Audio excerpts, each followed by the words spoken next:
कभी सोचा है कि कोई इतना बड़ा साहित्यिक दिग्गज कैसे बनता है? आज हम एक ऐसी ही शख्सियत की कहानी में उतरेंगे जिनकी सोच, जिनका नजरिया, सब कुछ उनके बचपन की कुछ भूली बिसरी यादों और कुछ खास मुलाकातों ने गढ़ा था। चलिए समझते हैं कि आचार्य रामचंद्र शुक्ल असल में आचार्य शुक्ल बने कैसे। और जानते हैं, सब कुछ बस इसी एक लाइन से, इसी एक भावना से शुरू होता है। एक छोटे से बच्चे के दिल में अपने जमाने के सबसे बड़े लेखक भारतेंदु हरिश्चंद्र के लिए एक एक लगभग जादुई सी श्रद्धा। ये सिर्फ तारीफ नहीं थी, नहीं, ये वो एहसास था जिसने उनके पूरे भविष्य की नींव रखती थी। तो इससे पहले कि हम उनके बचपन की गलियों में खो जाएं, एक मिनट रुककर ये समझना जरूरी है कि आखिर आचार्य रामचंद्र शुक्ल थे कौन और हिंदी साहित्य में उनका कद कितना बड़ा था। देखिए, उनकी कहानी शुरू होती है उत्तर प्रदेश के बस्ती जिले के एक छोटे से गांव अगोना से, लेकिन उनकी कर्मभूमि बनी काशी। साल 1905 में हिंदी शब्द सागर के सहायक संपादक बनकर काशी आना, समझिए, उनकी जिंदगी का सबसे बड़ा टर्निंग पॉइंट था। और फिर यहीं काशी हिंदू विश्वविद्यालय में हिंदी विभाग के अध्यक्ष के तौर पर काम करते हुए ही उन्होंने अपनी आखिरी सांस ली। शुक्ल जी को सिर्फ एक व्यक्ति कहना मतलब सही नहीं होगा, वो अपने आप में एक पूरी संस्था थे। हिंदी के सबसे बड़े आलोचक, पहले सिस्टमैटिक इतिहासकार और एक बहुत ही गहरे साहित्य चिंतक। इन तीन किरदारों ने मिलकर हिंदी साहित्य को एक बिल्कुल नई दिशा दे दी। तो चलिए, अब टाइम में थोड़ा पीछे चलते हैं, देखते हैं कि वो कौन सा माहौल था, वो क्या बातें थीं जिसने एक बच्चे के अंदर साहित्य के लिए इतना गहरा जुनून पैदा कर दिया। उनके घर का माहौल ही कह सकते हैं लिटरेचर से भरा हुआ था, और इसकी सबसे बड़ी वजह थे उनके पिता। वो फारसी के तो जबरदस्त जानकार थे ही, पर पुरानी हिंदी कविता के भी दीवाने थे। अक्सर फारसी और हिंदी के शेरों को मिलाकर बड़े मजे से सुनाते थे।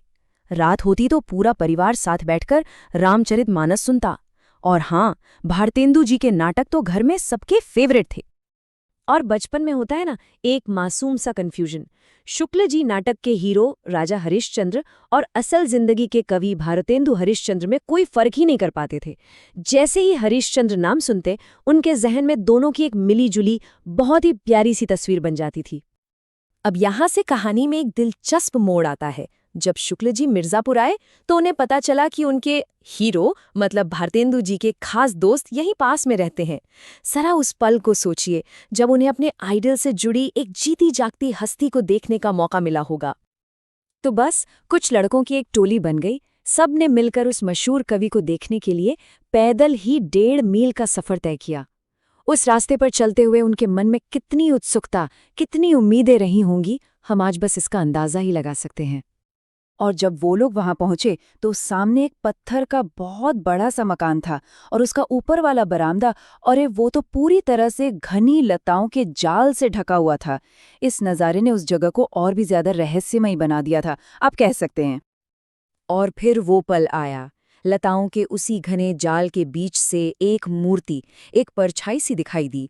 दोनों कंधों पर बाल बिखरे हुए थे और एक हाथ खंबे पर टिका था।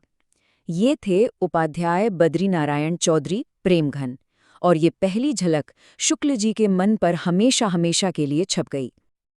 वो पहली झलक सिर्फ एक झलक नहीं थी, नहीं, वो तो एक गहरी दोस्ती और एक पूरी साहित्यिक मंडली की शुरुआत थी।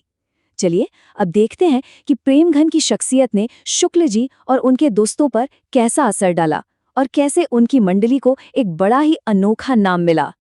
हुआ ये कि शुक्ल जी और उनके दोस्त आपस में लिखने पढ़ने वाली थोड़ी साहित्यिक हिंदी में बात करते थे, और उनकी बातों में निसंदेह शब्द का इस्तेमाल कुछ ज्यादा ही होता था। तो कचहरी के वकीलों और अफसरों को उनकी ये भाषा बड़ी अजीब लगती थी। बस मजाक मजाक में उन्होंने इस पूरी टोली का नाम ही निसंदेह लोग रख दिया।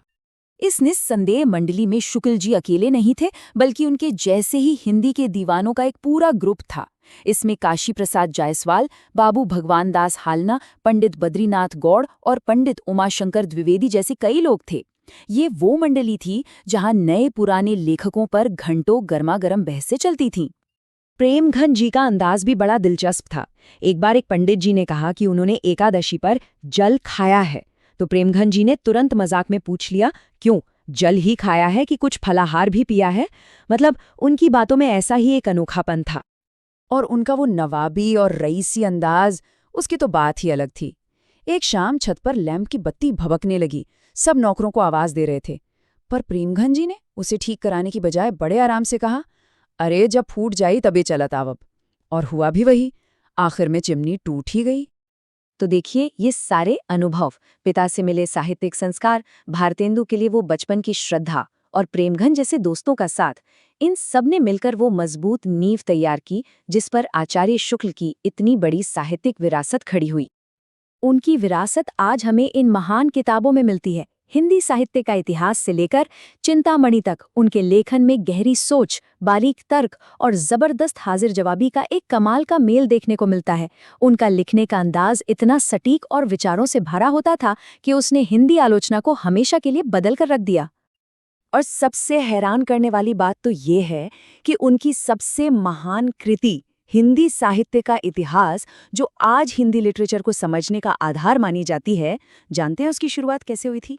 वो बस हिंदी शब्द सागर डिक्शनरी की भूमिका के तौर पर लिखी गई थी। बस एक भूमिका। तो आखिर में आचार्य शुक्ल की कहानी हमें इस एक सवाल पर लाकर छोड़ देती है कि हमारी जवानी के हीरो और हमारी दोस्त हमें वो इंसान बनाने में कितनी बड़ी, कितनी गहरी भूमिका निभाते हैं जो हम आगे चलकर बनते हैं। अगर शुक्ल जी की जिंदगी को देखें तो इसका जवाब साफ मिलता है, बहुत ही गहरी।